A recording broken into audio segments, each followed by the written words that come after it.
Hello les amis, je vous retrouve pour une nouvelle vidéo sur le football français et la Ligue 1 et je vais vous présenter tous les résultats des matchs de la 12e journée du championnat de France de football de Ligue 1 saison 2025-2026. Alors je vais revenir sur les scores des rencontres avec les infos des buteurs et des stats. On verra le classement des équipes à l'issue de la 12e journée, le classement des meilleurs buteurs, celui des meilleurs passeurs.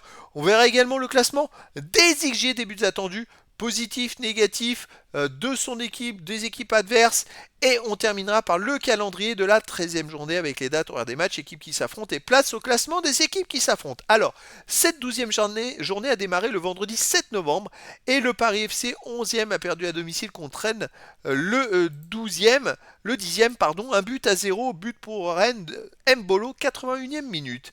Ensuite, le samedi 8 novembre, Marseille 2e a battu Brest le 13e, 3 buts à 0, des buts de Gomez 25e, Greenwood 33e sur penalty et 81e Aubameyang.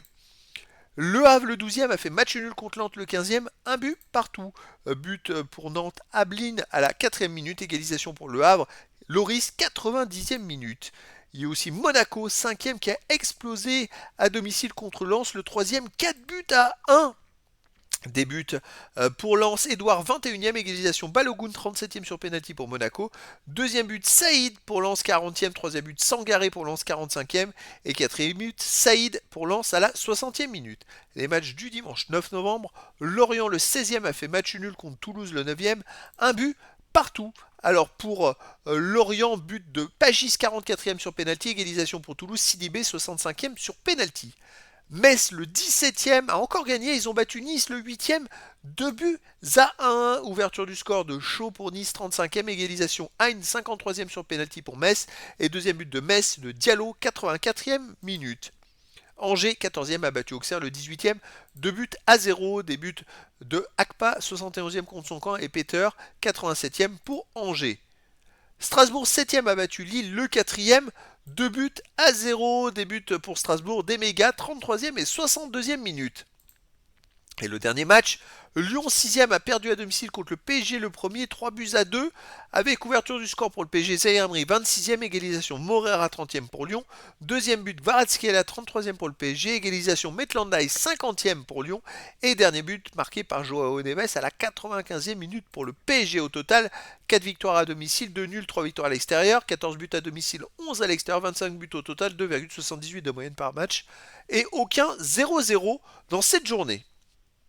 Alors au classement, les Parisiens sont premiers avec 27 points, deuxième ex-aequo Marseille et Lens 25 points, quatrième Strasbourg 22 points, cinquième Lille, Monaco et Lyon 20 points, huitième Rennes 18, neuvième Nice 17, dixième Toulouse 16 points, onzième Paris FC Le Havre 14 points, treizième Angers 13 points, quatorzième Metz 11 points, quinzième Brest, Nantes et Lorient 10 points et dix-huitième et dernier Auxerre avec 7 points.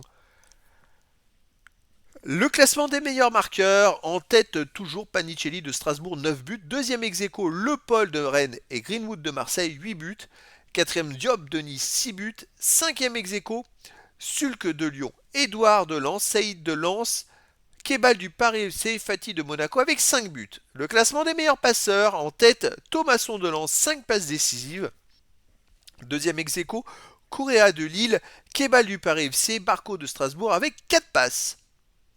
Alors les XG, on va s'intéresser maintenant aux XG, aux buts attendus. On a le classement de la Ligue 1 à gauche avec PG qui est en tête. Le classement des XG en premier, c'est le classement des XG pour les équipes. En tête toujours Monaco avec 26,40 XG. Et deuxième Marseille 23,45.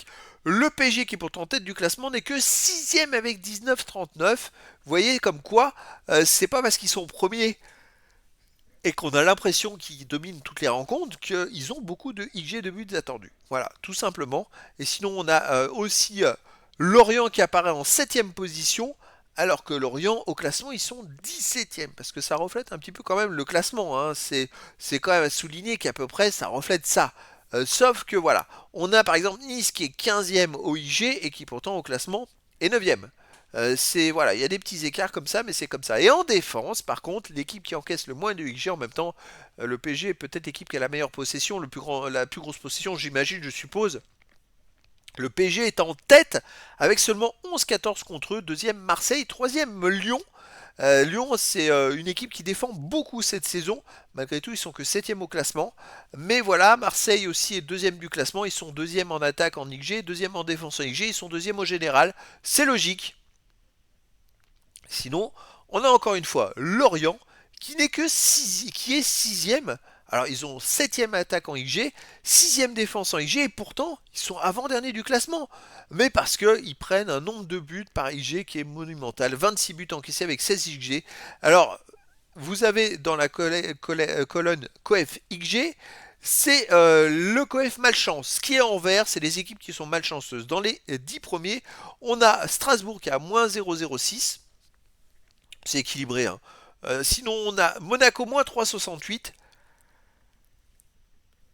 Donc c'est un coef malchance, c'est-à-dire qu'il pourrait faire mieux. Et Lyon qui est à moins 97. Mais dans les derniers, on a Lorient qui est avant-dernier avec moins 14. Et même Auxerre qui est dernier avec moins 6. C'est quand même pas de bol pour Lorient d'être aussi bas dans le classement. À noter la deuxième colonne, c'est l'écart de IG entre l'écart positif et l'écart d'encaissement. Lorient a quand même est avant-dernier du classement en ayant des XG positifs comparés à leurs adversaires. C'est quand même assez fou qu'ils soient avant-dernier du classement. Et sinon, en tête, le plus gros écart, c'est pour Marseille qui a plus 11,99. C'est monstrueux. Deuxième le PSG, troisième Strasbourg. Vous voyez, en tout cas, ils sont les équipes qui ont le plus gros écart sont dans les 7 premiers tout simplement. Après, il y a peut-être, à part Lorient, qui est une surprise dans l'autre sens.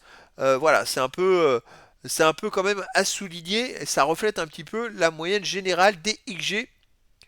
Donc voilà, ça permet aussi de voir un petit peu les équipes qui ont pas trop de chance, et les équipes qui pourraient être mieux au classement, ou les équipes qui sont un peu bien au classement, mais qui pourraient être moins bien, tout simplement parce qu'ils sont en sur-régime.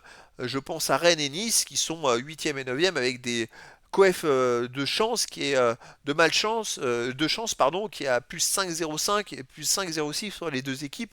Ça fait quand même un gros écart alors qu'il y a des équipes derrière qui ont par exemple Le Havre qui ont 14 points, qui sont à 3 ou 4 points de ces équipes-là et qui ont un coef malchance de 4,61. C'est-à-dire que si c'était à 0 pour ces trois équipes, je suis pas sûr que Le Havre soit derrière au classement. C'est pour vous donner un aperçu. Allez, on va s'intéresser maintenant au calendrier, les amis. Le calendrier de la 13e journée. La prochaine journée aura lieu le week-end du vendredi 21 novembre au dimanche 23 novembre. Alors, le vendredi 21 novembre, il y aura un Nice 9e contre Marseille 2e à 20h45. Le samedi 22 novembre à 17h, Lens 3e contre Strasbourg 4e, ça va être un super match. Puis à 19h, Rennes 8e contre Monaco 6e et à 21h05, le PSG 1er contre le Havre 12e. Le dimanche 23 novembre à 15h, Auxerre 18e contre Lyon 7e. À 17h15, 3 matchs. Nantes 16e contre Lorient 17e. Toulouse 10e contre Angers 13e. Brest 15e contre Metz 14e. Et le dernier match aura lieu à 20h45. C'est Lille le 5e qui recevra le Paris FC le 11e. Voilà, c'était la présentation de tous les résultats, infos, stats et surtout classement à l'issue de la 12e journée du championnat de France de football de Ligue 1 saison 2025-2026. Voilà les amis, je vous dis à très bientôt pour une nouvelle vidéo.